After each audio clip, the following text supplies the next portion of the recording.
Prince, When Doves Cry. We go back to 2003 now. A young 19-year-old called Thomas Leeds had been to meet a friend in London, and he was walking to Green Park Station to be picked up by his father when he was hit by a car. He was thrown over the roof of a taxi and landed on his head. And the front of the vehicle was dented, the bonnet was wrecked, the windscreen was smashed, the roof caved in by the impact of Thomas's body. In terms of injury, Thomas, it seemed, had been extraordinarily lucky, though. He escaped with only a few broken bones in his back, but there was damage to his head.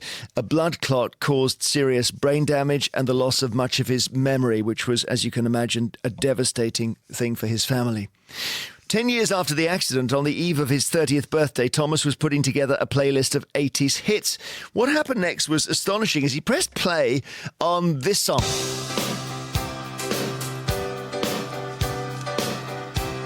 So you get the drum beat and then the keyboard, the Waterboys, The Whole of the Moon. And hearing this music a decade after his accident, something happened. I pictured a rainbow. It seems that this song took Thomas back to a place before his accident and before his brain damage and sparked memories of his family which he thought he'd lost. Now, we're going to meet him in a moment, but we wondered if this story resonates with you in some way. Maybe somebody in your life suffered from some sort of head injury and they lost their memory, and you can tell us about the frustration of that. Maybe there was a recovery moment for them as well, an awakening. Do email vine@bbc.co.uk with your phone number. Text us 88291. Delighted to say we got Thomas himself on the line. So Thomas Leeds in Southend, hello. Hello, how are you? It's good to speak to you. It's good to speak to you. Well, just take us back to the accident first of all. I appreciate the actual moment is probably the hardest thing of all to remember. But you know that you were hit by a car. Yeah, I've been. People have been over it with me quite a few times since then.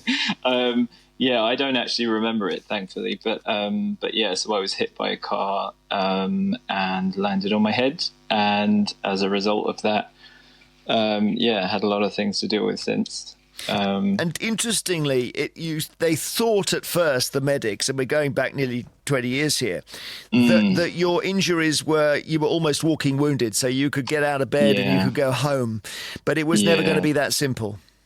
No, it unfortunately was quite common at the time. You know, afterwards we kind of learnt about, sadly, a lot of other cases where people were unfortunately, dismissed is probably a bit of a hard word, but, weren't diagnosed initially and they didn't see what was going on. And I was one of the lucky ones. My dad's a doctor, both my parents are medically trained, and they knew immediately that it wasn't right. I had all the classic signs of a major head injury. And so they took me back and insisted on the right scans. And they found this huge blood clot in my head that was, they had to operate on me straight away and take that out. So, but the result of the crash and the blood clot and even the operation, I guess, all put together is that but quite soon after your operation, it became clear that you didn't recognize your close family.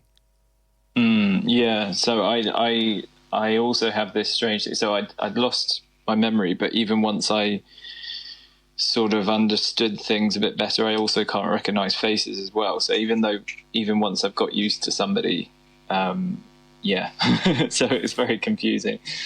So what was it like then for those around you to realize you couldn't remember your mother and father and your siblings? You got 5 siblings, I know. It was funny because at the time, they said, my mum and dad have said, they were just glad that I was alive because I so nearly didn't live. And also, having broken my back as well, it was a lot going on and they just wanted me to rest and recover. And I was on a lot of painkillers for my head and my back. So I think for a while I was just resting, and it took a while to kind of realize that, I wasn't just confused, that things were, that there was this big gaping sort of something missing there. So did you lose also memories of the past, like your childhood and whatever?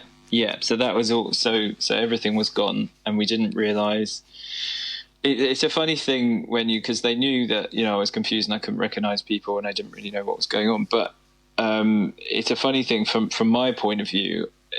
Initially, you don't know what you've lost until people start telling you all the things you should know. So it was kind of like, and I was in this weird state, which apparently can happen quite often, where you have a major head injury and then you're in this strange state where you've got this chemical imbalance that kind of render you sort of feeling quite happy and serene. And so I seem to be in that place. So I don't remember feeling particularly panicked or anything. I just didn't know any different. So I was just sort of thinking, oh, okay, there's a curtain there. And this is, you know, when I went home, every morning I'd be confused, but not overly alarmed initially, at least, you know, in my room, wondering what this room was and who everybody was. And every morning I would be a bit confused as to who was coming to wake me up and stuff. So, yeah. And you had plans to study design at university, I gather.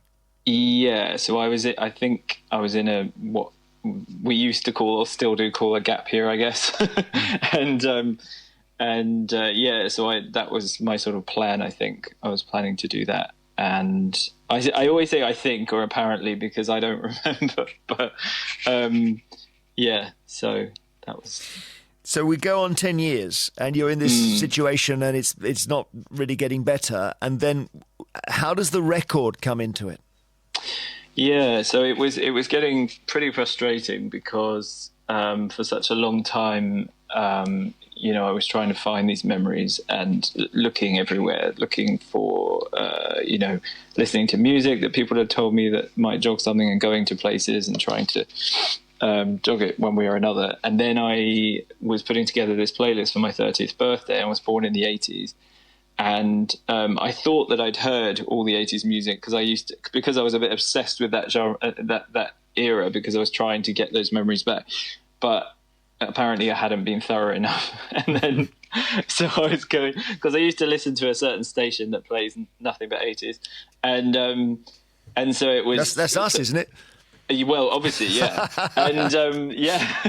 And then amazingly, this track came on that I apparently hadn't heard, or at least maybe it had been in the background somewhere, but I hadn't sort of really listened to it. And it was incredible. Like, suddenly all these you know, these flashbacks just started popping in my head, and it was amazing. So it's that power, and I guess we all have experience of this, of hearing a song you haven't heard for 20 years, and you're suddenly a student again or whatever.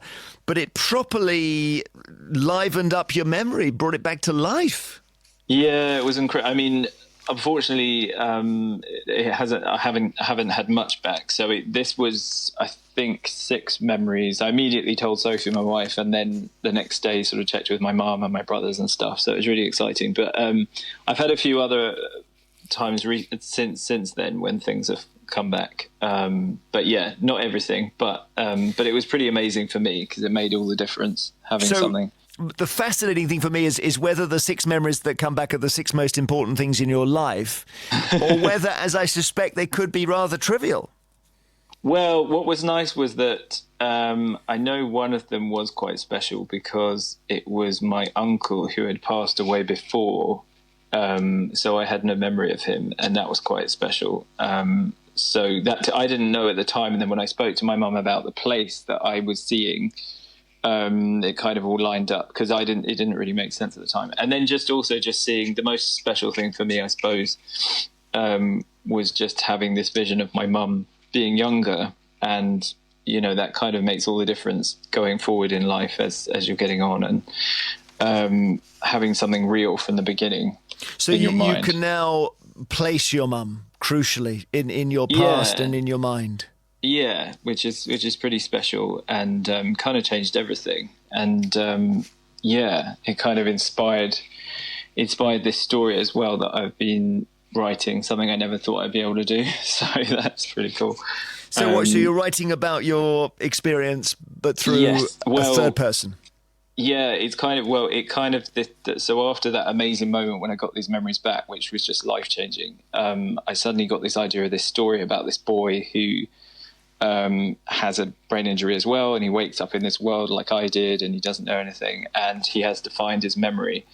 And it's a story for children. I never imagined that I could write a book, but my wife was like, well, why don't you try doing this? And it was really therapeutic for me because I was kind of recycling everything. And it's just amazing now. Now I've got this amazing agent, and then putting it to publishers this year, and it's Great. crazy. How fantastic. Amazing. And life is, I know, in many ways very good. You've got, in Southend you live, you're with your wife Sophie, you've got two daughters, 5 and 3, so you're at the beginning of an amazing journey there. I speak as a father of 2 daughters who are 2 years apart. Oh, congrats. How's your health? Thomas? That's what I've got to ask. It's good. I mean, I try to sort of focus on the good days, but unfortunately, I also developed epilepsy as a result of that, which can be quite difficult sometimes. And I get a lot of pain and fatigue, and also my short-term memory. That's another big one, because my short-term memory has been pretty unreliable since as well. So our whole life is kind of a bit different because of that. So, I'm quite often in the mornings, getting cross that someone's eating my breakfast or that sort of thing. But we just kind of, I'm so lucky. I've had such an incredible supportive family, and now to be in this place, and to have 2 gorgeous kids and a wonderful wife, and so much. I'm so lucky, even though some days are very difficult, and I'm sure there are some people listening who are at a different place in their journey, if you like, and it can be so tough, and thankfully I'm in a better place at the moment, but yeah, there is hope if you can find a way to cope with it. I don't like this. I've got to say, I'm a bit passionate about this whole thing of there's a lot of talk all the time when you have a disability or an illness about overcoming it. And unfortunately, one of the things when you have a disability, you can't actually do that. So I think it's about finding what you can do, and then realizing what you can be amazing at that, and not sort of, so. Well, I hope your writing goes really well. Thank you. And it's great to speak to you, Thomas. If people would like to find out more and follow along the journey, they can find me on Twitter at Thomas Leeds, or on Instagram or whatever. So Brilliant. it'd be great. Thank you so much. Thank you so much. At Thomas Leeds, that's Leeds. We must play this song, which brought back 6 memories, including the memory of a very, very young Thomas sitting beside a Christmas tree and his mother standing over him smiling. Is that amazing? Do email if you have anything like a similar experience. I pictured a rainbow. You held it in your hands. I had flashes, but you saw the plan. I wandered out in the world for years, while you just stayed in your room. I saw the crescent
and the wind at your heels. You climbed on the ladder, and you know how it feels to get too high, too far, too soon. You saw the whole of the moon, the whole of the moon. Hey, yeah.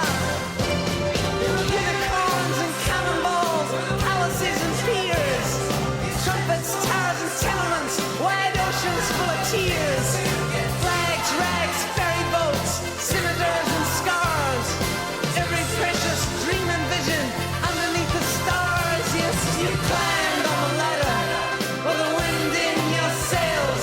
You came like a comet, blazing your trail. Too high, too far, too soon. You saw the whole of the moon.